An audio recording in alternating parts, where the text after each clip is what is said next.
ઘટનાની વિગત જોઈએ તો વન્યજીવ રાજુલા રેન્જના કાર્યક્ષેત્રમાં આવતા કોવાયા ગામે વહેલી સવારે અંદાજિત 6 વાગ્યાની આસપાસ એક માનવ મૃતદેહ અથવા હ્યુમન ડેથની મેસેજ સ્થાનિક સ્ટાફને મળે છે.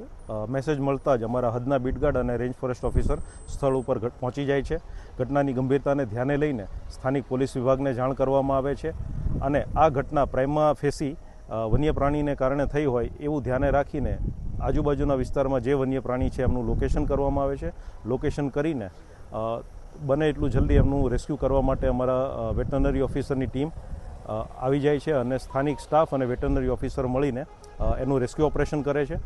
તો ગણતરીના કલાકોમાં જ જે સસ્પેક્ટેડ એનિમલ છે, જે ગ્રુપ છે, એમાંથી એક એનિમલનું અત્યારે રેસ્ક્યુ પણ થઈ ગયું છે. આ ઘટના થયા બાદ હું ગામ લોકોને અથવા નાગરિકોને ખાસ એક અપીલ કરવા માગીશ કે રાજુલા જાફરાબાદનો વિસ્તાર છે, જે વન્ય પ્રાણી સિંહનો અવર જવરવાળો વિસ્તાર છે. પીપાવાવ પોર્ટમાં પણ અવર જવર થતી હોય છે. સાથે સાથે માનવ વસાહત પણ એટલી જ છે. બહારથી આવતા પરપ્રાંતીય માણસો પણ એટલા છે.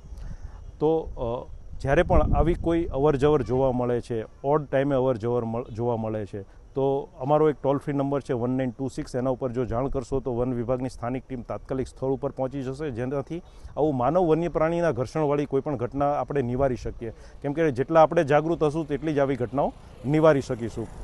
ઉપરાંત યુવાધન કે જેમને થોડો સિંહ જોવાનો ઘણી વખત ચાર્મ હોય અને એના લીધે પણ એ આવેશમાં આવીને ઘણી વખત નજીક જતા રહેતા હોય છે રેવન્યુ વિસ્તારમાં, ત્યારે પણ આવી ઘટના બનવાના ચાન્સીસ વધી જતા હોય છે. તો મારી એ સૌને પણ અપીલ છે કે સોશિયલ મીડિયામાં એવું નહીં કહું કે પ્રસિદ્ધિ મેળવવા માટે, પણ એવા કોઈ ફોટો શેર કરવાની લાલચમાં આવું નજીક જઈને રિસ્કવાળું કોઈ કામ ન કરે એવી મારી અપીલ છે.